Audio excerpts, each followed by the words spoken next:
അയോധ്യ രാമക്ഷേത്രത്തിലെ സംഭാവന തട്ടിപ്പിൽ 8 പ്രതികളെയും 3 ദിവസത്തെ ജുഡീഷ്യൽ കസ്റ്റഡിയിൽ വിട്ടു. അതേസമയം കാണാതായ 60 കിലോ വെള്ളിക്കട്ടികൾ കണ്ടെത്തിയതായി സൂചനയുണ്ട്. വെള്ളിക്കട്ടികൾ ഉരുക്കി സൂക്ഷിച്ച നിലയിലെന്ന് SIT വൃത്തങ്ങൾ അറിയിക്കുന്നുമുണ്ട്. വിനീത VG ഡൽഹിയിൽ നിന്ന് വിവരങ്ങളുമായി ചേരുന്നുണ്ട്.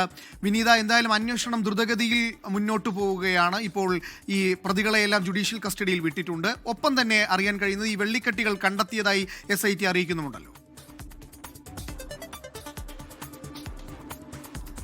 തീർച്ചയായും അനൂപ് സൂചിപ്പിച്ചതുപോലെ ഫൈസാബാദ് കോടതിയിലാണ് ഈ പ്രതികളെ ഹാജരാക്കിയിട്ടുണ്ടായിരുന്നത്. ശേഷം 3 ദിവസത്തേക്ക് പ്രതികളെ കസ്റ്റഡിയിൽ വിട്ടിരിക്കുകയാണ്. അന്വേഷണ സംഘം വിശദമായി പ്രതികളെ ചോദ്യം ചെയ്യേണ്ടതായിട്ടുണ്ട് എന്ന് കോടതിയെ അറിയിച്ചിട്ടുണ്ടായിരുന്നു. ഒപ്പം തന്നെ ഈ പ്രതികളിൽ നിന്ന് എല്ലാ പ്രതികളിൽ നിന്നുമായി 79 ലക്ഷത്തോളം രൂപ കണ്ടെത്തിയതായിട്ടുള്ളൊരു വിവരം കൂടിയാണ് ഈ ഘട്ടത്തിൽ നമുക്ക് ലഭ്യമാവുന്നത്. നേരത്തെ തന്നെ ക്ഷേത്രത്തിലേക്ക് സംഭാവന നൽകിയിരുന്ന 60 കിലോ വെള്ളിക്കെട്ടി കാണാതായിരുന്നു എന്ന വിവരം അന്വേഷണ സംഘത്തിന് ലഭിച്ചിട്ടുണ്ടായിരുന്നു. ഇത് സംബന്ധിച്ച അന്വേഷണം നടന്നുവരുന്നതിനിടയിലാണ് ഇപ്പോൾ ആ വെള്ളിക്കെട്ടി കണ്ടെത്തതായിട്ടുള്ള ഒരു വിവരം കൂടി ലഭിച്ചിരിക്കുന്നത്. ഈ വെള്ളിക്കട്ടകൾ ഉരുക്കി സൂക്ഷിച്ച നിലയിലാണെന്നാണ് SIT വൃത്തങ്ങളിൽ നിന്ന് നമുക്കൊരു വിവരം കൂടി ലഭ്യമായിരിക്കുന്നത്. ഇങ്ങനെ ഈ 8 പ്രതികളെ അറസ്റ്റ് ചെയ്യുന്നു. പിന്നാലെ വ്യാപകമായിട്ടുള്ള ഒരു അന്വേഷണത്തിലേക്ക് തന്നെയാണ് ഈ ഘട്ടത്തിൽ പ്രത്യേക അന്വേഷണ സംഘം നീങ്ങിയിരിക്കുന്നത്. ഇവരെയൊക്കെ തന്നെ വളരെ കൃത്യമായി വളരെ വിശദമായി തന്നെ മണിക്കൂറുകളോളം അന്വേഷണ സംഘം ചോദ്യം ചെയ്തു വരികയായിരുന്നു. ഇതിനിടയിലാണ് ഈ ടിന്നു യാദവ്, ഈ ചമ്പത് റായിയുടെ ഏറ്റവും അടുത്ത വിശ്വസ്തരും അദ്ദേഹത്തിന്റെ ഡ്രൈവറുമായിരുന്ന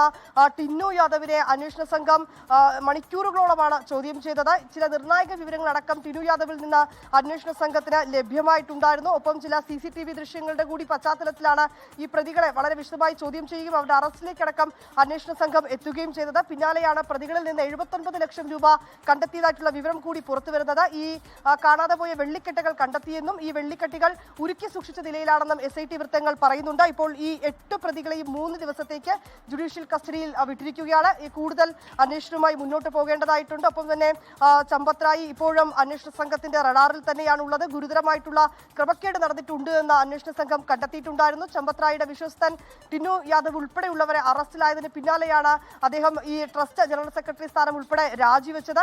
ഏതാണെങ്കിലും ട്രസ്റ്റ് ഇക്കാര്യത്തിൽ നൽകുന്നൊരു വിശദീകരണം, അന്വേഷണം നടക്കുന്നുണ്ടല്ലോ, ആ ഘട്ടത്തിലാണ് ഈ രാജിയെന്നും ഒപ്പം തന്നെ കുറ്റക്കാർക്കെതിരെ കടുത്ത നടപടി ഉണ്ടാകുമെന്നൊക്കെയാണ് ട്രസ്റ്റ് അംഗങ്ങൾ ഇതിനോടകം തന്നെ കർശന നടപടി ഉണ്ടാകും എന്ന് തന്നെയാണ് പറയുന്നത്.